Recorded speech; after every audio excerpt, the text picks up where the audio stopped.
je suis regardé par votre ponctualité. Je suis étonné d'entrer ici et de voir que tous les journalistes de Goma, du Nord Kivu, sont ici.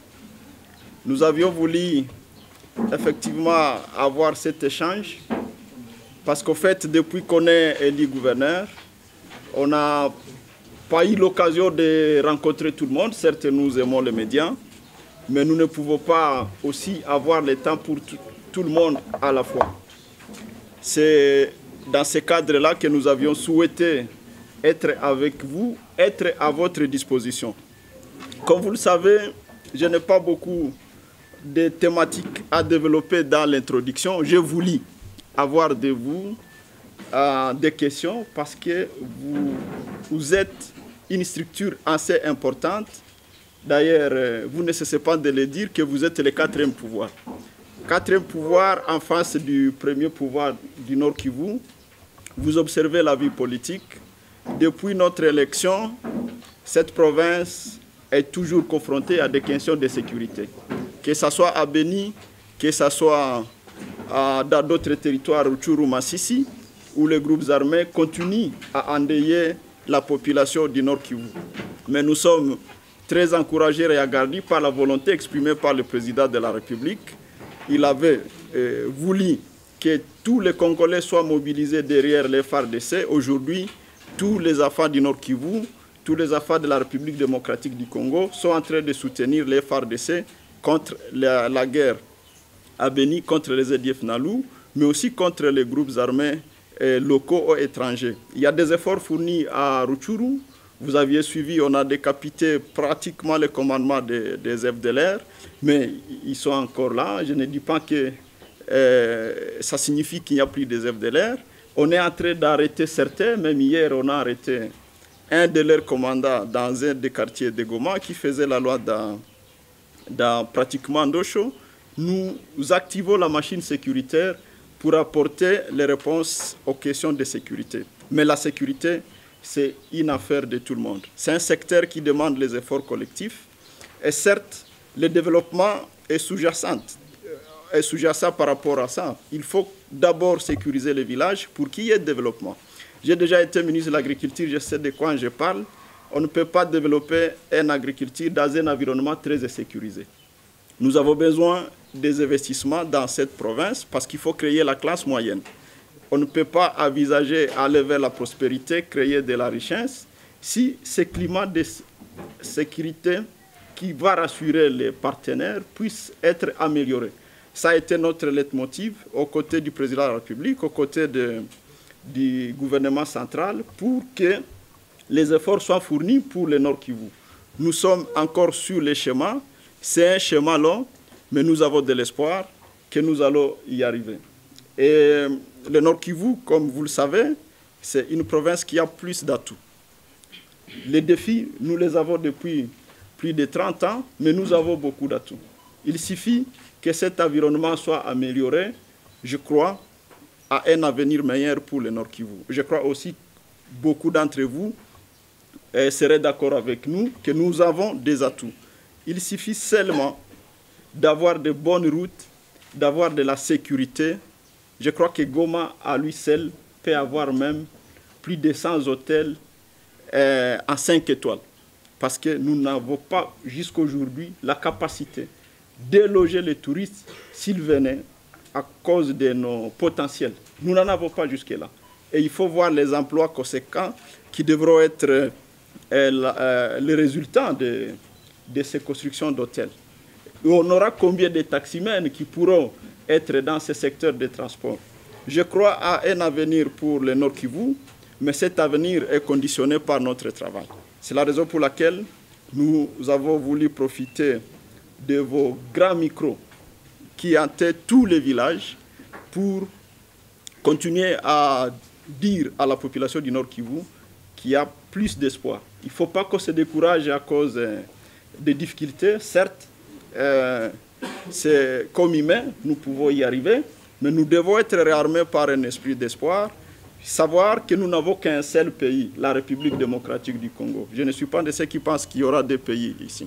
Nous n'aurons qu'un seul pays, la République démocratique du Congo, et nous travaillons pour que ces pays, le Nord Kivu, puisse donner le meilleur de lui-même aux enfants de la République, à toutes les personnes qui souhaiteraient venir vivre dans cette province, dans ces pays, à tous les étrangers qui vont vouloir investir dans ces pays. Et le Nord Kivu est très ouvert pour les investissements extérieurs, pour donner ainsi l'opportunité à la République, au Nord Kivu, à continuer à donner le meilleur de lui-même, à créer de l'emploi, à créer de la richesse. Nous pensons aussi que les enfants du Nord Kivu devront comprendre qu'il n'y a personne qui va leur amener le développement. Les Congolais ne devront pas penser qu'on va façonner notre pays. D'autres personnes ne viendront pas pour façonner notre pays. C'est nous-mêmes, chacun dans son secteur. On est journaliste, on est médecin, on est enseignant. Il faut fournir le meilleur de soi-même. J'ai toujours lu tout ce qui se dit dans les réseaux sociaux, mais j'ai l'impression on dit, souvent tout le monde dit qu'il est patriote, mais j'ai toujours lu certaines choses qui frisent un peu l'esprit patriotique. Je vois dans le partage des formations dans les réseaux sociaux, plus les gens sont concentrés sur le mal congolais que le merveille que ce pays regorge. Si vous lisez vos groupes, entrez dedans, vous allez comprendre qu'il suffit qu'on mette une information qui parle mal du Congo, c'est tout le monde qui va partager. Le merveille, les gorilles de Virunga, personne ne partage. Et la pomme de terre de ça, et de Massissi, personne ne partage. Je souhaiterais que aussi le quatrième pouvoir puisse accompagner la République démocratique du Congo dans cette diplomatie agissante. Je crois qu'il y a des milliers de personnes qui accompagnent les élus. J'ai déjà été élu député provincial avec plus ou moins 18 000 voix. Il faut imaginer combien déjà ont mobilisé ces 18 000 voix. J'ai déjà été élu député national avec à peu près 22 000 voix. J'avais eu beaucoup d'équipes.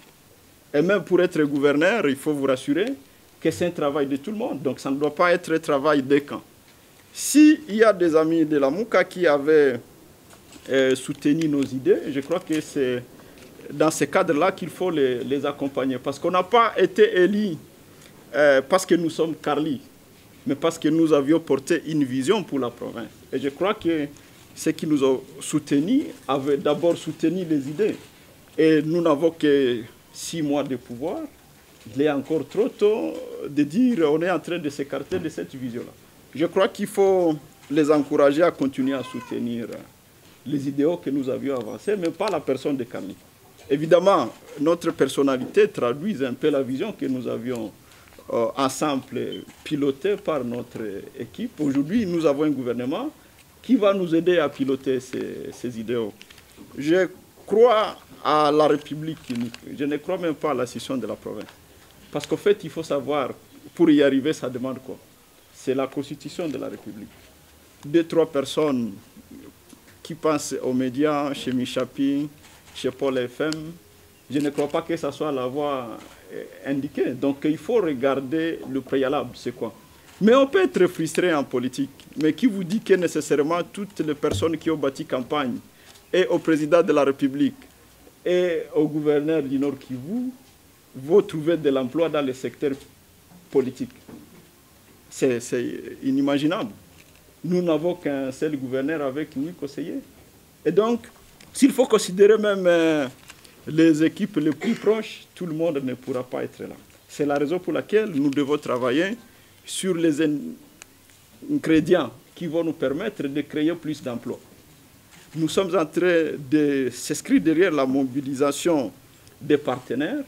Le ministre de l'Industrie, qui a été gouverneur ici, il est aux côtés du président dans tous les voyages pour mobiliser les partenaires extérieurs, pour créer la zone économique spéciale au Nord Kivu. S'il y a 3, 4, 5 entreprises qui vont créer des usines dans la province, on va ipso facto créer quelques emplois. Nous devons les savoir. Le secteur public ne doit pas être un indicateur pour résorber le chômage. Ça serait se tromper. À Goma, il n'y aura qu'un seul maire, pour autant que nous aurons une seule ville. Et donc, il ne faut pas trop rêver. Il faut plutôt regarder le secteur privé qui peut créer plus d'emplois. Et c'est notre politique. Stimuler les incubateurs qui peuvent nous permettre d'encadrer plus de jeunes. Et je souhaiterais peut-être rencontrer les gens qui souhaitent la situation de la province pour leur demander quel est leur programme. Parce qu'au fait, même si on n'a pas du point politique, je peux vous le dire, je ne me moque de personne. Même si au Sénat, si on ne se fait pas élire, on ne va pas être dans l'Assemblée qui va être là. Donc c'est plutôt, il faut leur demander de fournir des efforts personnels. Si on est politique, qu'on se fasse élire, par exemple, on aura un siège pendant 5 ans.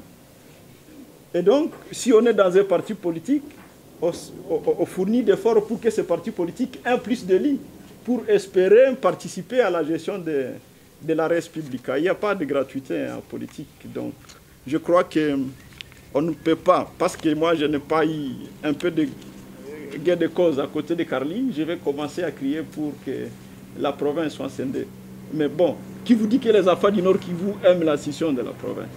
Je crois, faites les sondages, faites le micro-baladeur, vous aurez plus de gens qui vont s'opposer à ces idées. Parce que ce sont des idées qui portent des germes de conflits.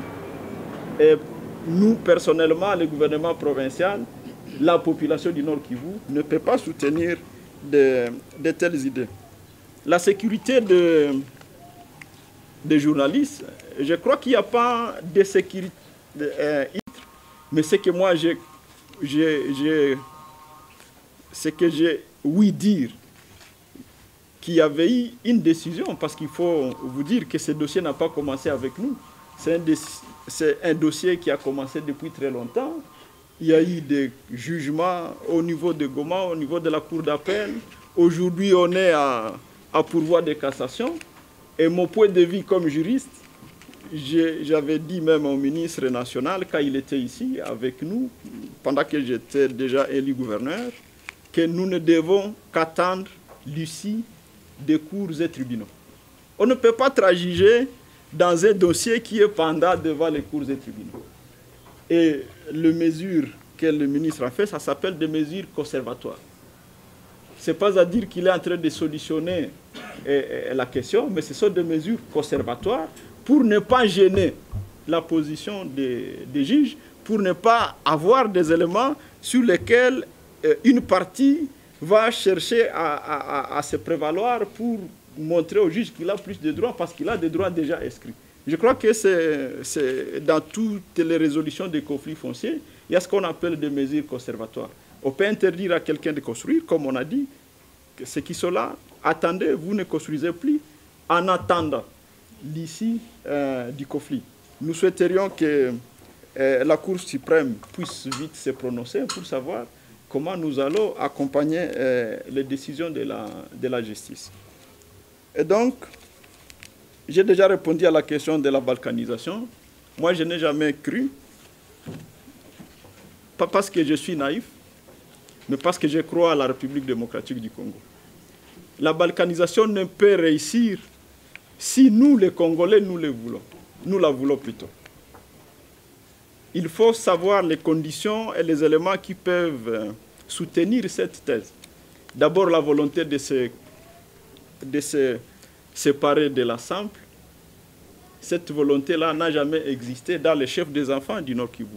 Et pourquoi ça partirait du Nord Kivu? Parce que, je ne sais pas, peut-être les gens peuvent faire l'analyse à cause des problèmes que nous avons, que ce soit la guerre de l'AFDEL, elle était partie d'ici, que ce soit la guerre de CNDP et tout ça, les gens font appeler l'association des idées. Mais au fil de toutes ces guerres-là, pour ceux qui ont lu un peu l'histoire, le comportement des Congolais était de se battre pour un Congo uni. Et cette valeur reste, elle est indéniable. Je ne crois pas qu'aujourd'hui, qu'on soit à mesure vraiment de la supprimer dans les esprits des Congolais. Nous devons plutôt travailler, nous tous, être sérieux. Travailler pour l'intérêt du Congo et ces idées-là ne passeront pas. Si ces idées existent. Mais nous travaillons pour la sécurité de la province. Dans toutes les interventions que j'avais faites sur la question de Béni, depuis que je suis gouverneur, j'avais dit que la République démocratique du Congo est attaquée à partir du territoire de Béni. C'est vrai. Parce que les ADF Nalou ne sont pas des Congolais. Les ADF Nalou recrutent dans beaucoup de pays. Et donc, nous devrions plutôt encourager toutes les initiatives pour rétablir notre contrôle de sécurité sur l'ensemble du territoire. Nous ne devrons pas laisser les groupes armés gérer une partie de la République. C'est ce qui convainc un peu certaines personnes. Nous devons refuser, nous, Congolais, la collaboration avec la mafia étrangère. Et nous connaissons aujourd'hui qu'il y a des gens qui, au-delà des questions de stratégie sécuritaire, mais il y a aussi des questions de stratégie économique. Parce qu'il y a des groupes armés qui nous mentent, qui disent à nos communautés que leur objectif, c'est la sécurité collective, mais en vérité, ils sont en train de s'illustrer dans l'exploitation des ressources naturelles et créer l'absence de l'autorité pour qu'il n'y ait pas de contrôle. Et cette stratégie, évidemment, ça peut continuer à nous appauvrir le plus longtemps possible. C'est la raison pour laquelle nous, gouverneurs de province du Nord Kivu, nous soutenons toutes les initiatives pour rétablir la sécurité sur l'ensemble de la République. Et nous croyons que les enfants du Nord Kivu souhaiteraient rester dans l'ensemble du pays, la RDC. Je ne vois pas quiconque du Nord Kivu qui ne veut pas aller à Kinshasa, qui ne veut pas aller à Lubumbashi, pour aller à Kindu ou bien à Kisangani. Nous voudrons bien rester dans cette ensemble. Et je crois que c'est l'objectif même de notre président, c'est l'objectif même du gouvernement. Et quand vous discutez avec l'armée, personne n'est prêt pour ces idées-là. Nous devrons plutôt nous rassurer que la volonté de rester unis, elle est très déterminante et personne ne va pas l'ébranler. Et je crois que, et pour ça, je devrais vous rassurer que nous travaillons plutôt pour l'unité du pays et pour l'unité de la province Nord Kivu. Vous avez évoqué des questions de troupes rwandaises. Je n'ai pas de formation comme gouverneur parce qu'en fait, nous aimons trop la spéculation au Nord Kivu. Mais je suis aussi de ceux qui pensent qu'il faut éviter la stigmatisation. Dans l'armée congolaise, on peut trouver toutes les communautés de la République démocratique du Congo. Il ne faut pas que quand vous arrivez à Béni, parce que les ADF Nalou ont recruté non seulement dans le district de Kasese, ils ont aussi fait captifs certains Congolais de tous bords et ils ont obligé certains Congolais à devenir combattants. Et si vous trouvez 2, 3, 4 Nandais dans les ADF Nalou, et tu aurais la conclusion que les ADF Nalou sont des Banandais. Et on doit éviter des questions de généralisation au Nord Kivu parce que ça déconcentre les efforts fournis par l'armée. Je sais qu'à Nyabiondo, il y a des groupes armés. Il y a un PCLS, il y a même un d'ici de Guido qui se battent, qui endeuillent. Et nous sommes en train de sensibiliser tous ces groupes-là pour qu'ils se désengagent, pour qu'ils se rendent auprès des FARDC et faire la paix ensemble. C'est le travail que nous faisons du côté de Nyabiondo, mais je n'ai aucune information sur la spéculation des troupes rwandaises. Quand les troupes rwandaises étaient arrivées ici, je crois à l'époque, tout le monde avait su. A fortiori, nous qui gérons la province au quotidien, nous devrions déjà le savoir. Mais je vous confirme que je n'ai aucune information sur ça. Mais dans cette région de la République, je sais qu'il y a trop de spéculations. Il suffit qu'on trouve quelqu'un dans l'armée congolaise qui parle une langue apparentée aux pays voisins, on fait des conclusions. C'est la même chose partout quand vous êtes sur les frontières du Bas-Congo avec l'Angola, on peut facilement confondre les gens du côté Kaemba. Et d'ailleurs, c'est une histoire, Kaemba a été connue à cause des spéculations aussi comme ça. je peux vous rassurer que les éléments des FARDC sont déterminés à décourager les comportements des groupes armés dans cette zone de Nyabiondo. Et il y a déjà des redditions d'ailleurs du côté NDC et même du côté APCLS pour que nous puissions faire la paix ensemble. Monsieur Charlie a voulu savoir comment nous sommes en train de nous impliquer dans l'encadrement des combattants. Évidemment, nous avions voulu mutualiser les efforts. La province du Nord Kivu et la province du Sud Kivu avaient institué une commission interprovinciale. Moi et mon collègue du Sud Kivu, nous avions eu des réunions et avec l'armée et avec les ministres de l'Intérieur, le ministre de la Défense, aussi avec le président de la République. Mais il s'est fait que ce moment-là, c'était l'avènement du gouvernement central. On avait changé tous les ministres avec qui on avait discuté. Il nous a fallu trouver encore un autre cadre pour mettre en jour les nouveaux ministres qui sont arrivés, le ministre de l'Intérieur et le ministre de la Défense. Et nous sommes derrière le plaidoyer pour cette commission. Et d'ailleurs, nous avons élargi les champs pour convaincre les partenaires de la République démocratique du Congo à nous accompagner dans cette politique de la réinsertion communautaire. Nous avions voulu, parce que la loi aujourd'hui, et il faut vous le dire, il n'y aura plus d'intégration in globo dans l'armée. Et donc, il n'y aura pas un groupe armé qui sera démobilisé. Ces groupes, s'il a 80, 50, 200, 1000 personnes, on ne peut plus intégrer d'une façon in globo ces éléments dans les FARDC. Il y a tout un processus de formation, mais aussi il y a ceux qui ne seront pas en condition. Parce que pour être recruté dans l'armée congolaise aujourd'hui, comme militaire de rang, il faut avoir entre 18 et 25 ans. Parmi ces combattants, il y en a ceux qui ont plus que 25 ans. Et donc, ils seront hors critères pour être recrutés et dans l'armée et dans la police. Mais nous savons qu'au-delà de ça, il y a leurs chefs qui devront être considérés dans un autre cadre, peut-être de formation, comme officiers militaires. Et donc, je voudrais vous rassurer que le Nord Kivu, à ce qui concerne les combattants, on a commencé avec les moyens de notre politique. Il y a des redditions qui se sont déjà faites à Mubambi Royana. On essaie de faire ses copains, mais je ne vais pas vous dire nous faisons quoi. Nous sommes derrière ces combattants, on est en train de sensibiliser. À Lubero, on a un groupe qui s'est déjà rendu et il y a aussi des perspectives de groupes qui vont se rendre. À Beni, on avait commencé de ce côté-là.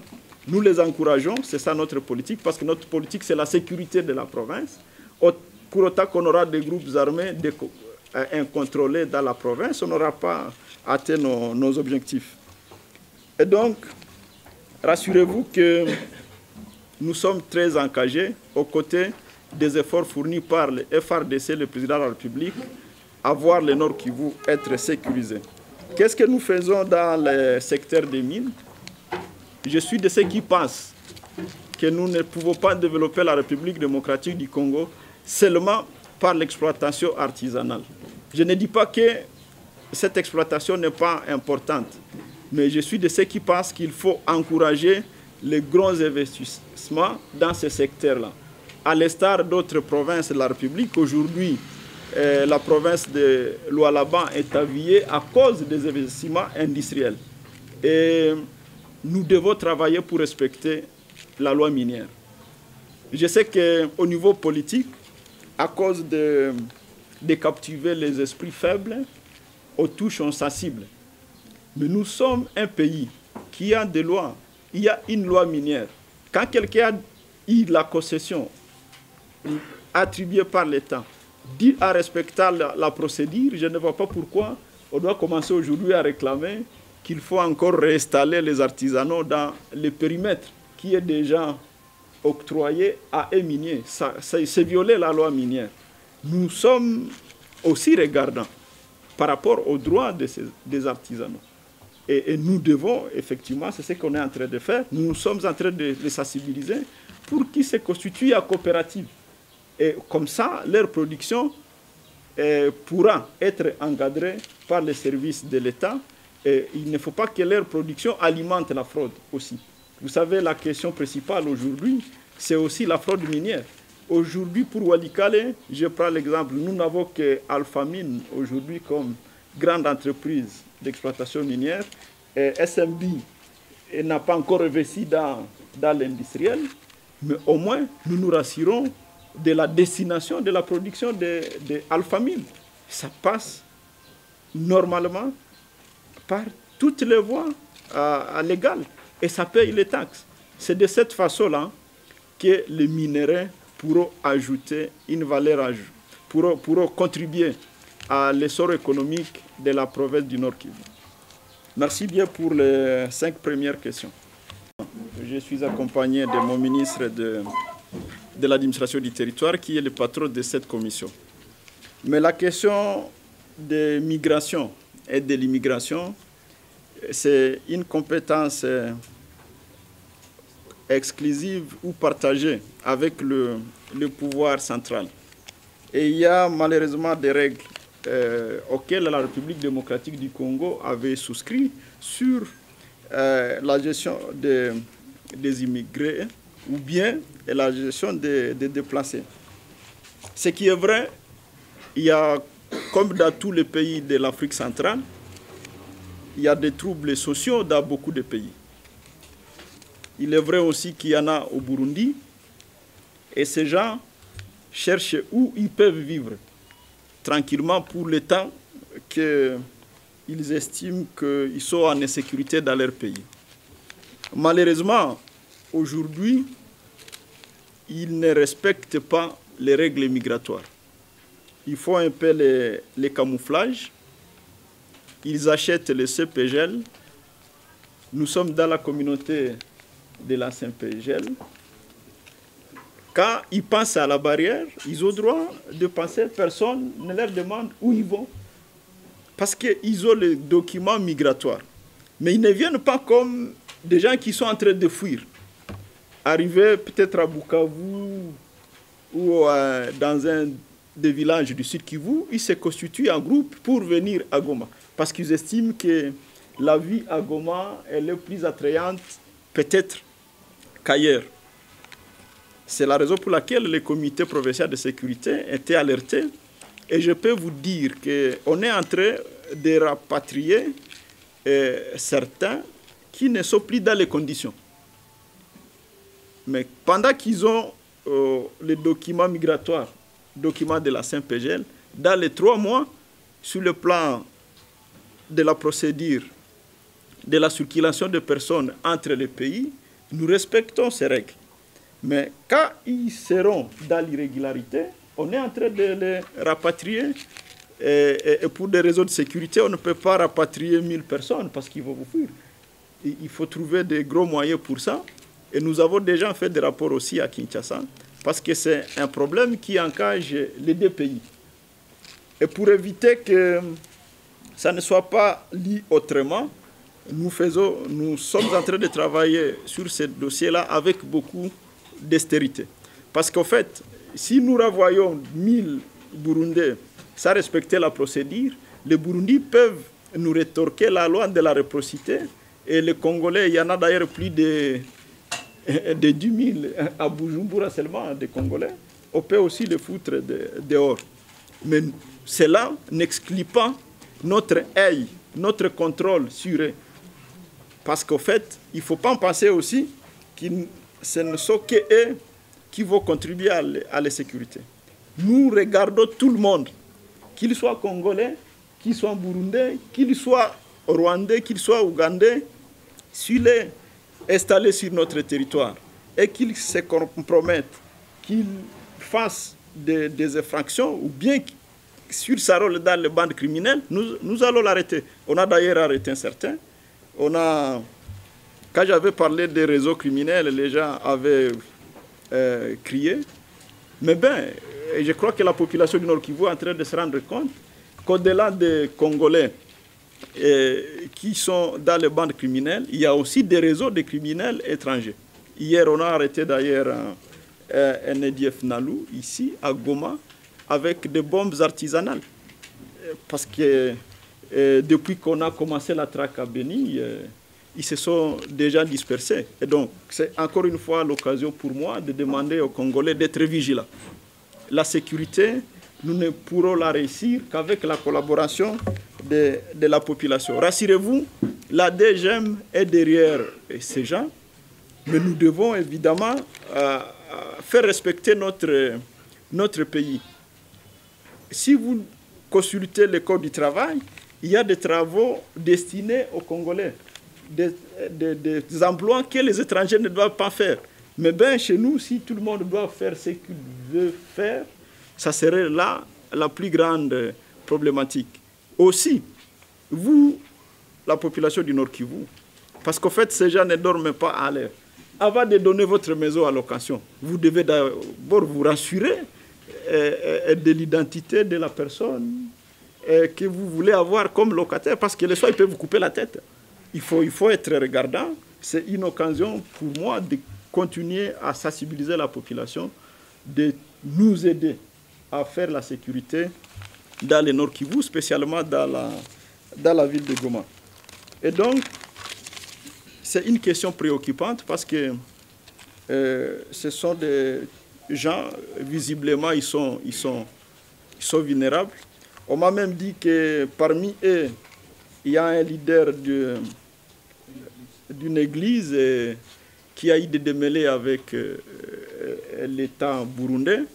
Et pour ça, malheureusement, les Congolais ils vont commencer à aller prier là-bas. On ne peut pas commencer une église sans autorisation. La loi demande qu'avant de commencer une église, vous devez avoir les arrêtés d'agrément. Quelqu'un qui n'a pas d'arrêté d'agrément, mais on va voir les Congolais donner du poids, les soutenir, amener le monde. Et ça, c'est quand même quelque chose qu'il faut souligner. Il ne faut pas qu'on soit naïf. Hein, parce que ça s'apparente à l'escroquerie. Quelqu'un qui exerce les activités d'une église dans votre pays n'est pas reconnu dans votre pays, vous les soutenez. C'est contradictoire. Donc nous devons veiller, nous tous, à faire respecter nos lois. Il s'apparente une faiblesse dans la question de la sécurité au Nord Kivu. Évidemment, il faut vous dire qu'il n'y a pas un pays, même une seule ville au monde, où il y a la criminalité zéro. Nous avions donné le ton, nous avions demandé à notre ministre des Affaires foncières de piloter la commission. Je crois, les informations que j'ai, le ministre est en train de piloter cette commission. Mais un État, c'est aussi ses services. La problématique aujourd'hui, en République démocratique du Congo, que ce soit province du Nord Kivu, il peut arriver. Moi, je vais vous donner l'exemple de boissons fortement alcoolisées et interdites à province en République démocratique du Congo pour la commercialisation. Mais il peut arriver qu'un agent de la police, un agent des forces armées de FARDC, qui devrait nous aider, nous, à assainir cet espace-là, se retrouve derrière ces business. Je peux vous donner mon propre exemple. J'étais allé à Kassindi dans une mission de l'État. J'arrive, on est en train de faire le contrôle. On nous montre un dépôt de ces boissons fortement alcoolisées.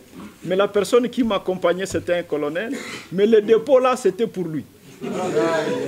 Et vous comprenez. Et donc, nous voudrions appeler tout le monde au beau sens. Au beau sens. Et nous sommes déterminés sur ça. Nous attendons le rapport de la commission. Virunga SARL, Sokodé, comme gouverneur de province, je n'ai pas besoin de conflits dans le secteur du business. J'ai toujours dit, l'argent n'aime pas les conflits.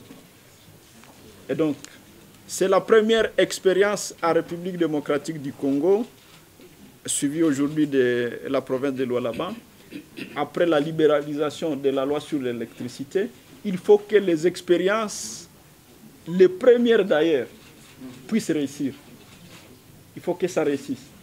Je n'ai pas de parti pris. Que ce soit Sokodé, c'est un investisseur. Que ce soit Virunga SARL, c'est un investisseur. Et nous discutons bien avec le ministre de l'électricité à Kinshasa. On est en train de discuter sur l'autorité de la régulation, parce que normalement, s'il y avait l'autorité de la régulation, il n'y aurait pas toutes ces querelles-là. On met ces querelles dans le paquet de la toute première expérience.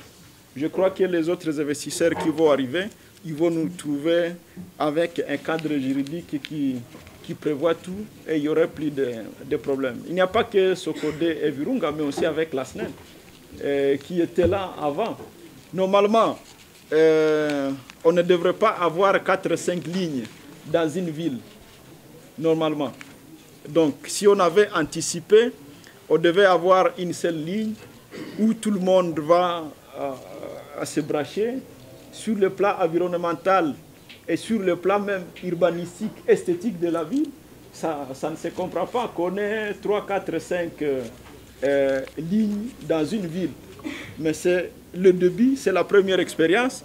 Nous allons nous accommoder au changement parce que l'autorité de régulation dans ce secteur-là avait beaucoup traîné, mais les investissements avaient commencé. Donc, ça n'a rien à voir avec ce que les gens pensent qu'il y a une fatalité. Au contraire, il y aura une solution de compréhension. Les hommes d'affaires n'ont pas besoin de ça. Plus vous êtes dans les conflits, dans les tribunaux, vous préparez votre faillite. Et comme gouverneur de province, nous avons besoin que toutes les entreprises, que tous les investisseurs puissent réussir. 5 mois impayés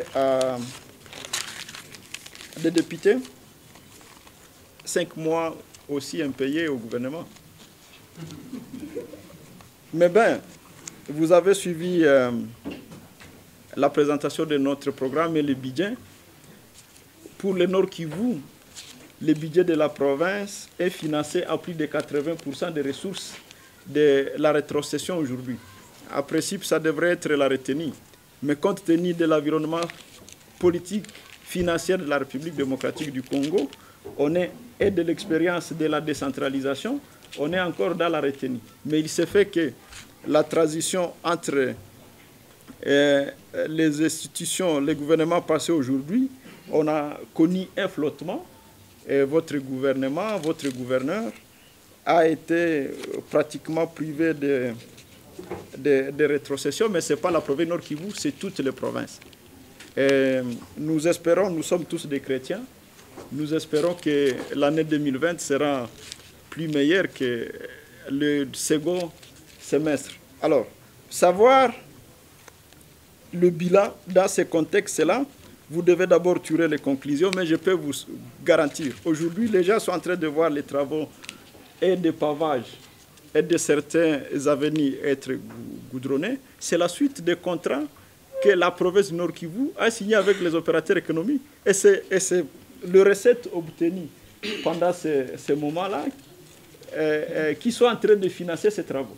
Le jour de finition de ces travaux-là, on pourra évidemment vous éviter pour constater si on a fait combien d'avenues à pavage et combien d'avenues à route bitumée. Aussi à Goma et à Beni. Mais nous sommes aussi derrière la question de la sécurité du Nord Kivu. C'est un grand travail. Autant que nous réfléchissons sur les infrastructures, nous réfléchissons aussi pour d'autres secteurs. Donc, je ne vais pas m'hasarder aujourd'hui pour dire quoi que ce soit sur mon équipe gouvernementale. C'est moi qui l'ai choisi.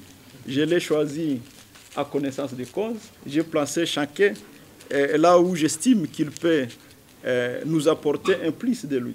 Et donc, il y aura mon évaluation, il y a aussi l'évaluation du peuple et des députés. Vous êtes de la presse, leurs portes sont ouvertes. Hein, vous pouvez aller dans leur bureau, discuter avec eux, savoir s'ils sont concentrés sur les objectifs du gouvernement. Mais moi, je crois.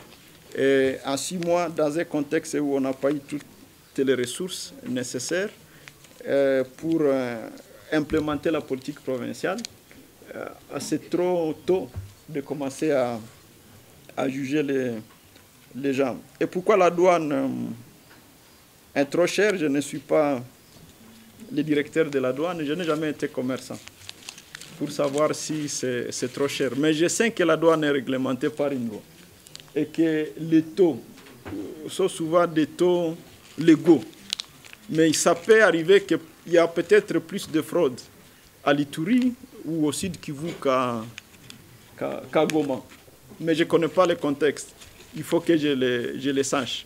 Mais ce sont des plaintes peut-être vraies. Il faut que je vérifie.